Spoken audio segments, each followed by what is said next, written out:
Bonjour à tous et bienvenue dans Chimie Facile, une série proposée par la chaîne Kozo Academy. J'espère que tu vas bien. Avant de commencer, n'oublie pas de t'abonner à la chaîne, activer la cloche pour ne rien manquer. Et si cette vidéo t'aide, pense à mettre un like et à la partager avec des amis qui ont besoin d'un coup de pouce en chimie. Merci d'avance. Dans la capsule précédente, on avait vu la conservation de la masse d'un mélange, suivi d'un petit exercice pour driller le tout. Dans cette capsule, on va voir l'écriture d'une équation chimique.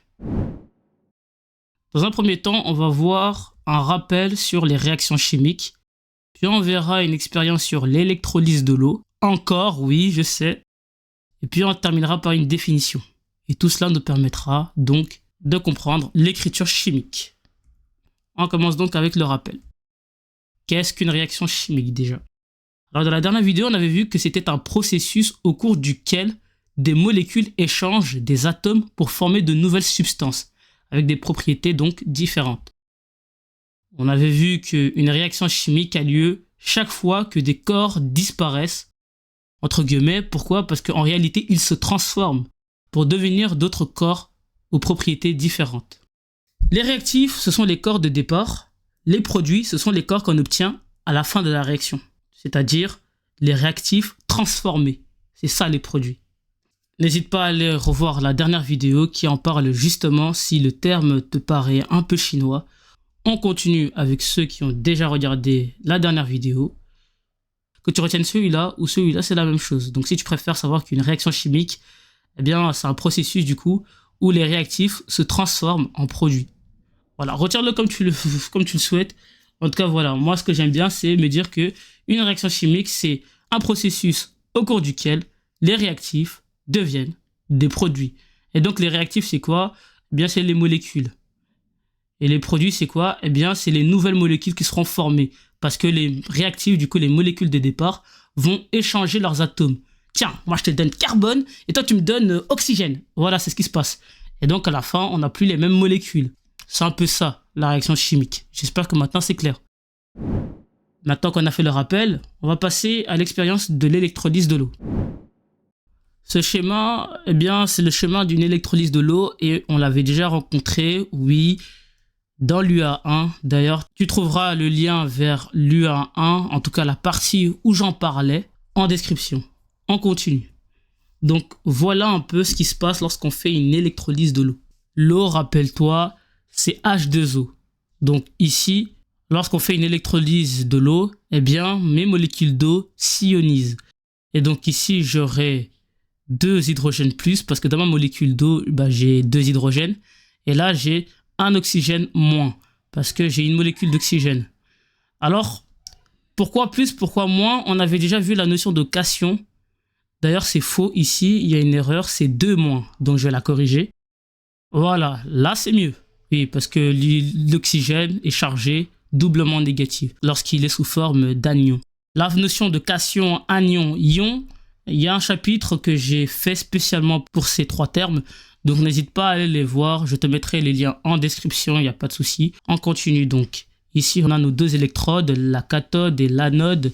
Et si tu te rappelles bien, on appelle anion parce qu'il est attiré par l'anode. L'anode étant le côté plus de mon circuit électrique. Et oui, ici j'ai mon générateur, ici c'était ma pile. Et le côté cathode, bien, si on suit le sens du moins, lorsque le courant est fermé, ici il est ouvert, donc techniquement il ne se passe rien.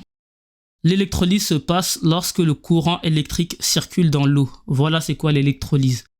Et donc ici c'est ce qu'on a fait. Et comme notre solution ici, eh bien c'est l'eau pure, eh bien, c'est ce qu'on appelle l'électrolyse de l'eau. Oui, c'est beaucoup de répétitions, mais excusez-moi de la monotonie de ma voix, c'est seulement que je suis un peu malade, donc n'hésite pas à liker, parce que même en temps de maladie, je fais de mon mieux pour vous produire quand même du contenu. Ça me ferait plaisir. On continue donc. Donc mon générateur est là, le côté plus, c'est le côté où il y a l'anode, et le côté moins, c'est le côté où il y a la cathode. Les cations, on les appelle cations parce qu'ils sont attirés par la cathode, parce que moins et plus s'attirent. L'anode est chargée positivement et donc les anions sont attirés par le plus de l'anode.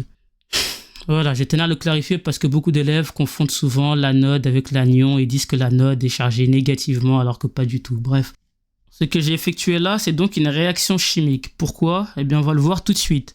Voici un modèle moléculaire de ma réaction. Alors, comme tu peux le voir, c'est une équation chimique, mais je l'ai écrit sous forme de modèle moléculaire. Ici, je l'ai écrit sous forme de lettres, du coup, les noms de mes substances, et là, sous forme de formule moléculaire. Ok. Généralement, c'est celui-ci que les chimistes vont prioriser. Mais pour t'introduire doucement vers celui-là, il est important de comprendre celui-ci que tu connais mieux. Ma légende, ici, une boule rouge, c'est un atome d'oxygène. Donc, j'ai un atome d'oxygène dans ma molécule d'eau. Et une boule bleue, c'est un atome d'hydrogène. Donc, j'ai 2 atomes d'hydrogène dans ma molécule d'eau. H2O, comme tu peux le voir. Ici, la flèche, on l'a vu dans les écritures chimiques. Cela signifie se transforme. Si tu n'as pas vu la dernière vidéo, je t'invite à la voir, mais sinon c'est pas grave, je peux quand même te l'expliquer. Cette flèche signifie se transforme, c'est-à-dire ma molécule d'eau, et d'ailleurs j'aurais dû écrire électrolyse de l'eau. Donc sous l'électrolyse de l'eau, ma molécule d'eau se transforme en 2 boules rouges et 2 boules bleues.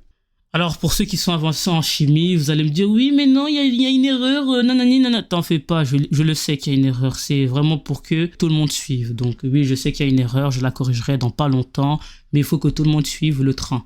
Mon écriture chimique sous forme de modèle moléculaire. Ici, je l'ai écrit sous forme de nom, eau, dihydrogène, dioxygène. Ici, je l'ai écrit sous forme de formule moléculaire. Donc comme je l'ai dit, mon écriture chimique, j'aurais pu le faire sous forme de modèle moléculaire ou encore d'équation nominative ou encore d'équation chimique.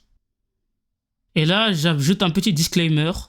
Alors, excusez-moi des fautes de frappe, je pense que j'ai dû faire ça à la hâte. Pour comprendre tout ce chapitre, il faut regarder la suite de la vidéo qui va bientôt sortir du coup, pour avoir l'entièreté des informations, car ici l'équation n'est pas correctement pondérée.